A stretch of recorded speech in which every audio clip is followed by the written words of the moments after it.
Good morning बेटा। आज अपन हिंदी का लास्ट पार्ट पढ़ने वाले हैं।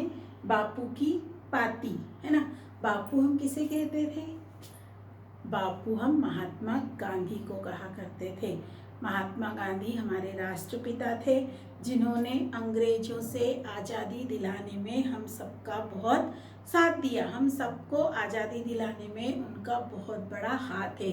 आज से कई सौ साल पहले हमारे देश में अंग्रेजों का राज्य था, जो हम पर कई तरह के जुल्म किया करते थे। तो हमें उनसे आज़ादी दिलाने के लिए हमारे देश के बहुत सारे लोगों ने इसमें योगदान दिया था। उन्हीं में महात्मा गांधी भी थे। महात्मा गांधी अहिंसा के पुजारी थे। उन्होंने आज़ादी के लिए अपना एक अलग ही वो चलाया था, है ना। अहिंसा के मार्ग पर चलकर वो हमें आज़ादी दिलाना चाहते थे। उनका कहना था कि हम जरूरी नहीं है कि जैसे अंग्रेज हमारे ऊपर अत्याचार करते हैं, जुल्म करते हैं, हम उनको उसी तरह से हराएं। हम उन्हें शांति से भी अपने देश से भगा सकते हैं। उन्होंने बहुत सारे आंदोलन किए, इसीलिए सब उन्हें बहुत प्यार भी किया करते थे। वो उनको प्यार से सभी लोग बापू कहा करते थे। तो महात्मा गांधी को ही बापू कहा गया है। वो एक आश्रम में रहते थे। आश्रम में उनके साथ उनके बहुत सारे शिष्य रहा करते थे, जिन्हें अनुयायी भी कहा जाता है। वो शिष्य हमेशा उनके साथ रहते थे। कई बार वो बाहर भी चले जाते थे, और जब वो उनसे दूर हो जाते थे और वहाँ उन्हें कोई समस्या होती थी, कोई परेशानी होती थी, तो वो पत्र के द्वारा बापू से सलाह लिया करते थे। वो अपने पत्र में अपनी समस्या लिखकर महात्मा गांधी को भेजते थे, और महात्मा गांधी अपने हर शिष्य के पत्र का जवाब दिया करते थे, उनकी समस्याओं का हल बताया करते थे, है ना। तो महात्मा गांधी इस तरह से हमेशा अपने अनुयायियों के साथ रहा करते थे। तो बापू की पाती, पाती का मतलब है पत्र। हमको इस पाठ में बापू के द्वारा लिखे गए पत्रों की एक छोटी छोटी झलक दिखाई गई है कि बापू किस तरह से अपने अनुयायियों का ध्यान रखा करते थे, कैसे उनकी समस्याओं का हल किया करते थे। तो उनके एक सबसे अच्छे प्रिय उनके एक अनुयायी थे सुमंगल प्रसाद। सुमंगल प्रसाद उनके बहुत अच्छे अनुयायी थे, उनके शिष्य थे, उनके साथ रहा करते थे, और बापू से वो बहुत स्नेह करते थे, और बापू भी उनसे उतना ही स्नेह किया करते थे। एक बार सुमंगल जी बाहर गए हुए थे, जहाँ वो बहुत बीमार हो गए, और उस बीमारी से वो इतना टूट गए थे कि वो जिंदगी से हार मानने लगे थे। उन्हें समझ में नहीं आता था कि अब वो जिंदगी में आगे कैसे बढ़ें। तो उनको जो भी परेशानियां आती थी अपने जीवन में, अपनी बीमारी के दौरान, उन्हें खाना अच्छा नहीं लगता था, बातें करना, किसी से बोलना, मिलना जुलना, उन्हें कुछ भी अच्छा नहीं लगता था। तो इन सब समस्याओं का हल वो बापू से पूछा करते थे।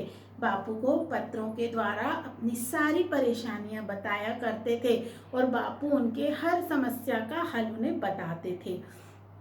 तो उन्होंने इतने सारे खत लिखे थे, इतने सारे पत्र लिखे थे। उन्हीं में से कुछ 3 पत्र हैं जो बापू ने सुमंगल जी को लिखे थे, वो हमको यहाँ बताए गए हैं, है ना। तो पहला वाला पत्र जो है वो सुमंगल जी को जवाब दिया था बापू ने। उस पत्र में उन्होंने लिखा था कि तुमने मुझे पत्र लिखा है, तुम्हारे पत्र से मुझे पता पड़ता है कि तुम्हारी जो मानसिक स्थिति है वो अभी बिल्कुल भी अच्छी नहीं है। तुम सच में बहुत बीमार हो।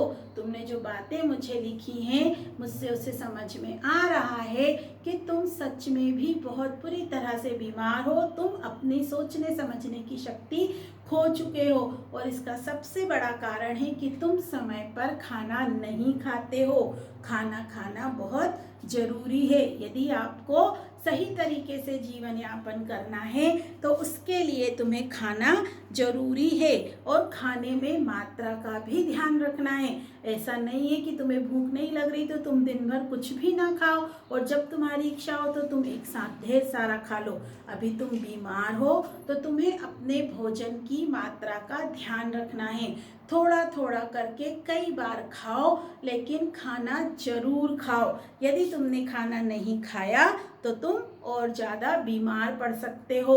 और छुआरे और जो बहुत ज़्यादा हार्ड वाली चीज़ें हैं वो तुम मत खाओ। अभी तुम ऐसी चीज़ें खाओ जो सूर्य के प्रकाश में पकी हुई हों, जिन्हें पूरी तरह से पेड़ों में या पौधों में ही पकाया गया हो। ऐसी चीज़ों का तुम सेवन करो, जैसे पत्तियां हैं, भाजी की पत्तियां हैं, टमाटर हैं, पपीते हैं, ऐसी चीज़ें तुम ज़्यादा से ज़्यादा खाओ। जामुन, मौसम्बी, संतरा, ये चीज़ें भी तुम अधिक खा सकते हो।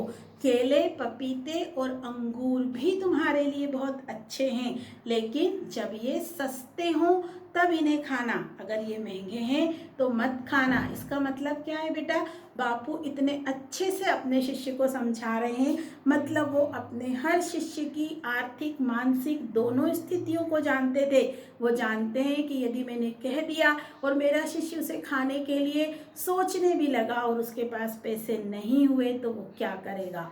इसलिए उन्होंने उसमें साफ लिखा था कि ये चीज़ें तुम्हें खाना है, लेकिन जब ये सस्ती हो, कम पैसों में मिले, तब तुम इनको खाना। नींबू, इमली, ऐसी कोई भी चीज़ तुम खा सकते हो, क्योंकि ये आसानी से मिल जाती हैं।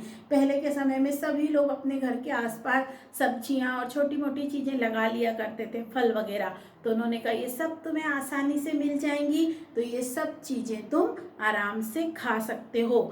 अक्टूबर के महीने का जो है वो खर्च बहुत ज़्यादा होता है। अक्टूबर के महीने में सभी लोगों को बहुत ज़्यादा खर्च का सामना करना पड़ता है, क्योंकि त्यौहार आते हैं। तो मेरा तुमसे कहना है कि यदि तुम त्यौहार मनाना चाहते हो, उसमें खर्च करना चाहते हो, तो अपने पर्सनल चीज़ों में तुम कम खर्च करो। जैसे दाढ़ी बनाने के लिए तुम्हें नाई के यहाँ जाने की ज़रूरत नहीं है, ये काम तुम घर में भी कर सकते हो। और घर में दाढ़ी बनाने के लिए तुम्हें ब्रश की भी ज़रूरत नहीं है।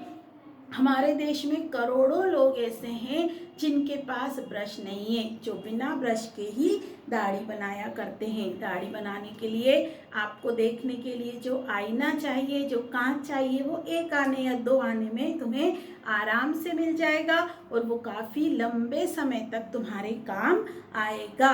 तो तुम अपने हाथ से साबुन लगाकर और अपने घर में भी तुम अपनी दाढ़ी बना सकते हो, जिससे तुम नाई को देने वाले खर्चे से बच सकते हो। डाक का खर्चा भी अधिक आता है, इसलिए तुम्हें बार बार मुझे पत्र लिखने की भी ज़रूरत नहीं है। और सर्कस में ज्ञान लेने के लिए तुम घर में बीमार हो, बोर हो रहे हो, तो इसका मतलब ये नहीं है कि तुम बार बार सर्कस या फिल्में देखने जाओ और वहाँ खर्च करो। उन पैसों को तुम बचा कर रखो, जो तुम्हारी बीमारी में तुम्हारे खाने के काम आएंगे। मैं इन सब चीज़ों को अनावश्यक खर्चे मानता हूँ।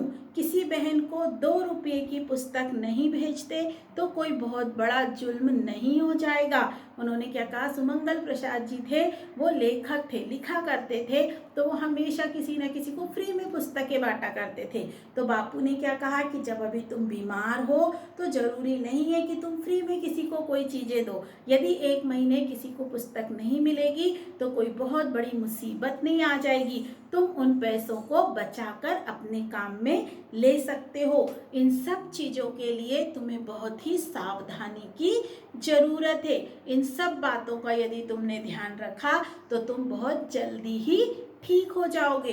तो इस तरह से बापू जो थे वो अपने शिष्यों को सलाह दिया करते थे और उनके शिष्य उनकी बात सुनते भी थे, मानते भी थे। सुमंगल जी भी उनसे हर राय लिया करते थे और अपनी बीमारी के दौरान उन्होंने उन सब बातों को माना भी और पालन भी किया। ये बापू की पाती का पहला पत्र था। इस पाठ में 3 पत्र हैं।